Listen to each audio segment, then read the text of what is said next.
क्या कभी आपको भी ऐसा लगता है कि बाहर सब कुछ सही है, फिर भी भीतर कुछ टूट सा रहा है? क्या आपने भी महसूस किया है कि दिन भर की भाग-दौड़, रिश्तों की जिम्मेदारियां, करियर का दबाव, सब कुछ मिलकर एक भारी बोझ बन चुका है? सोने से पहले तक मन चलता रहता है। क्या कर रहा हूं? जरेनिया, क्या होगा? स्विंगल, कहीं मैं पीछे तो नहीं छूट रहा? स्विंगल, क्या मैं खुश हूं? अगर हाँ तो रुकिए। आज श्री कृष्ण का वो अमृत वचन सुनिए जो आपके मन की इस अशांत लहर को हमेशा के लिए शांत कर सकता है। जीवन में सच्ची मानसिक शांति पाने के लिए जो गहन रहस्य कृष्ण ने हमें बताया है, उसे समझना आज के इस कठिन समय में सबसे जरूरी है। श्री कृष्ण ने कहा, मन ही बंधन और मुक्ति का कारण है। अगर मन विषयों की ओर भागता है तो वह बंधन बन जाता है, और अगर मन स्वयं में स्थित हो जाता है तो वही मुक्ति का द्वार बनता है। लेकिन सवाल उठता है, मन को वश में लाना इतना कठिन क्यों है? क्यों बार बार हम चिंताओं, अपेक्षाओं और दुखों में उलझ जाते हैं?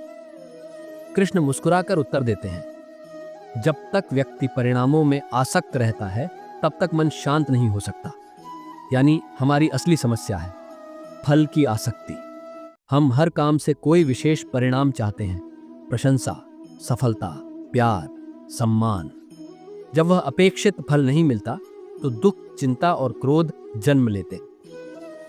श्री कृष्ण का सरल उपाय है, कर्म करो, फल की चिंता मत करो। जब हम पूरी निष्ठा से अपना कार्य करते हैं बिना फल की इच्छा के, तब मन स्वतः ही शांति को प्राप्त करता है। सोचिए, जब आप बगैर अपेक्षा के किसी फूल को पानी देते हैं तो आपको कैसा लगता है? शुद्ध आनंद। क्यों? क्योंकि वहां कोई अपेक्षा नहीं है, बस सेवा है, प्रेम है। इसी तरह कृष्ण हमें सिखाते हैं, जीवन को भी सेवा और प्रेम से जियो, न कि अपेक्षाओं के व्यापार से। पर क्या यह आसान है? नहीं, बिल्कुल नहीं। इसीलिए श्री कृष्ण कहते हैं, अभ्यास और वैराग्य से मन को वश में किया जा सकता है। हर दिन, हर क्षण हमें स्वयं को याद दिलाना है, मैं श्री कृष्ण के चरणों में समर्पित होकर कर्म कर रहा हूं। मेरा कार्य ही मेरी भक्ति है, फल देना उनका काम है। धीरे धीरे जब यह भाव गहरा बैठ जाएगा, तब रिश्तों में तनाव घटेगा, करियर में डर कम होगा, भविष्य की चिंता धुंधली हो जाएगी और वर्तमान में जीने की एक अनमोल कला अपने आप विकसित हो जाएगी। श्री कृष्ण आगे कहते हैं, जो व्यक्ति न सुख में हर्षित होता है न दुख में विचलित होता है, वही सच्चा योगी है। जब हमारा मन फल से नहीं जुड़ता, तब वह सुख दुख के झूलों में नहीं डगमगाता, वह स्थिर रहता है, एक दीपक की तरह जो आंधी में भी टिमटिमाता है पर बुझता नहीं। सच्ची मानसिक शांति असल में बाहर कुछ बदलने से नहीं आती, बल्कि भीतर एक गहरा परिवर्तन लाने से आती है। जब हम अपने भीतर कृष्ण का यह अमृत ज्ञान धारण करते हैं, तभी हमें वह अपूर्व शांति मिलती है जिसे शब्दों में व्यक्त नहीं किया जा सकता। लेकिन क्या सिर्फ कर्म करते रहना ही काफी है? क्या बिना रुके काम करना ही शांति देगा? नहीं। श्री कृष्ण कहते हैं, कर्म योग तब पूर्ण होता है जब उसमें भक्ति का रस मिलाया जाता है। केवल कर्तव्य नहीं, बल्कि कर्तव्य में प्रेम चाहिए। जब हम अपने हर काम को कृष्ण को अर्पण करते हुए करते हैं, चाहे वो एक साधारण भोजन बनाना हो या कोई बड़ा लक्ष्य पूरा करना, तब हर कर्म पूजा बन जाता है। सोचिए, अगर हर सांस, हर कदम, हर प्रयास को आप भगवान को समर्पित भावना से करें, तो फिर चिंता की कोई जगह ही नहीं बचेगी। तब न जीत से अहंकार होगा, न हार से दुख। बस रहेगा एक गहरा आनंद कि मैं साधक हूं, मैं दास हूं, मैं प्रेम हूं।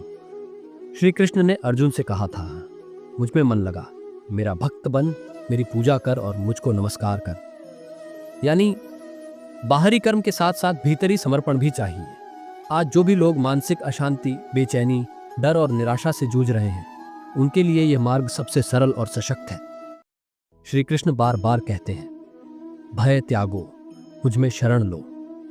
क्योंकि जब हम कृष्ण की शरण में जाते हैं तो वह अपने हाथों से हमारे जीवन की गाड़ी को संभाल लेते हैं।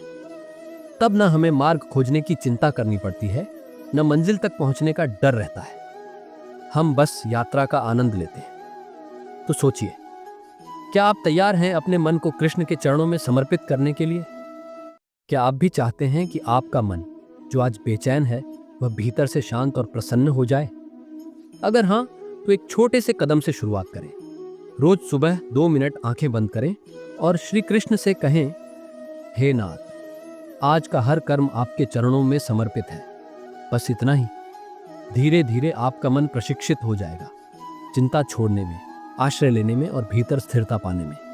यही है सच्ची मानसिक शांति का रहस्य। कृष्ण में स्थिरता, कृष्ण में समर्पण, कृष्ण में प्रेम। तो आइए आज ही इस अमृत ज्ञान को जीवन में उतारें और अपनी आत्मा को वह सच्चा सुख प्रदान करें जिसकी तलाश में हम जाने अनजाने भटकते रहे हैं। जय श्री कृष्ण।